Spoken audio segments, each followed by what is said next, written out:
Please. এই প্রশ্নটা আমি চাই যে আজকে আপনার কাছ থেকে ব্যাখ্যা জানতে চাচ্ছি। সেটি হলো যে অনেকেই অভিযোগ করছে যে ডাকসুতে জিএস হওয়ার জন্য আপনি সেই সময়ে নুরুল হক নূর তাদের সঙ্গে একটি সমঝোতা করে আপনার দলের তিনি ডাকসুর ভিপি প্রার্থী ছিলেন তাকে পরাজিত করেছিলেন।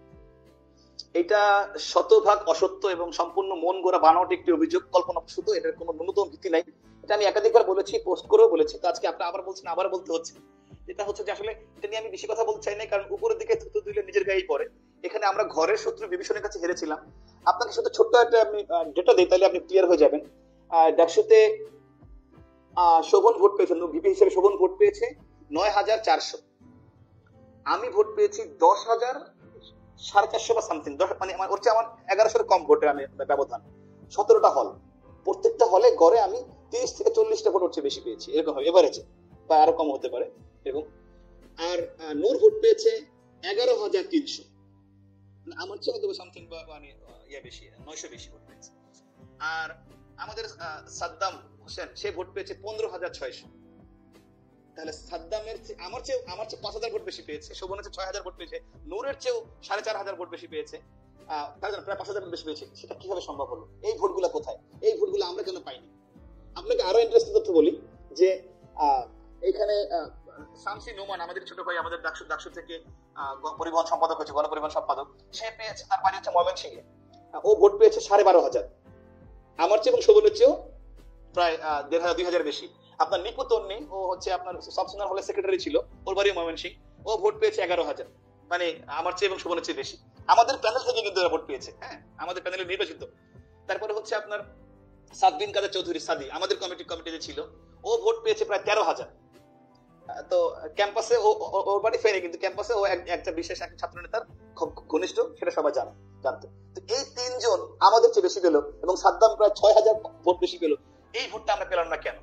বস্তুতে যেটা হয়েছে যে এখানে ঢাকা বিশ্ববিদ্যালয়ের তৎকালীন নেতৃত্ব যারা ছিল, ওরা মনে করেছে যে ডাকসুতে যদি আমি ভিপি এবং আমি জিএস এবং শোভনের ভিপি হয়ে যায়, তাহলে ঢাকা বিশ্ববিদ্যালয়ের ছাত্রলীগটা অনেকটা অপাঙ্ক্তেয় হয়ে যাবে, কারণ নির্বাচিত প্রতিনিধি থাকলে সেই ছাত্র সংগঠনগুলো স্বাভাবিক একটু কোণঠাসা হয়।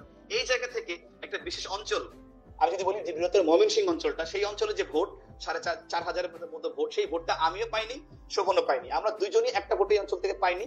যে কারণে মানে সমষ্টি দলগত ভোট, যে কারণে আমাদের দুজনকে হারানোর জন্য মাস্টার প্ল্যান করা হয়েছিল। এবং আমি ব্যক্তিগত কিছু পার্সোনাল ভোটের কারণে, অল্প কিছু 15টা হলে 10টা 15টার পরিচিতির কারণে আমি বেঁচে গিয়েছি। শুধু এটা জন্য না, আমার যেমন শোভনের এগেইনস্টে আপনার নূর ছিল শক্তিশালী ক্যান্ডিডেট, আমার এগেইনস্ট ছিল রাশেদ, তুলনামূলক একটু কম পরিচিত ছিল। কিন্তু এখানে ওই সময় আপনি জানেন যে ঢাকা বিশ্ববিদ্যালয়ের সাংবাদিক সমিতির সেক্রেটারি ছিল আসিফ, প্রথম আলোর প্রতিনিধি। আসিফও জিএস পদে দাঁড়িয়েছিল এবং আসিফ ৪,৫০০ ভোট পেয়েছে। তো এইখানে জিএস এর ভোটটা আসিফ এবং রাশেদের মধ্যে ভাগাভাগি হয়ে যাওয়ার কারণে আমি বেঁচে গিয়েছি, কোন রকমে বেঁচে গিয়েছি।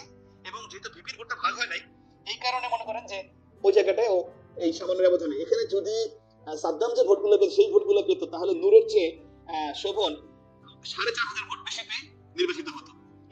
গোলাম রাব্বানী, সর্বশেষ ডাকসুতেও আমরা যেটা বুঝতে পারছি আপনার বক্তব্য অনুসারে যে ছাত্রলীগের অভ্যন্তরীণ বোঝাপড়া যদি ঠিক থাকতো, তাহলে হয়তো আপনারা 100% এখানে কোনো যদি কিন্তু নাই, একেবারে ক্রিস্টাল ক্লিয়ার। কারণ আপনাকে তো পরিসংখ্যান বলে দিচ্ছে যে আমার ভোট এখানে, আমার মানে এজিএস, সাদ্দাম এবং বাকি তিনজনের চেয়ে আমার ভোট মানে সম্ভবত ৭,০০০ কম, মানে মিলে যদি বলি শোভনের ভোট ৮,০০০ কম। এই ৮,০০০ ভোট কোথায় গিয়েছে?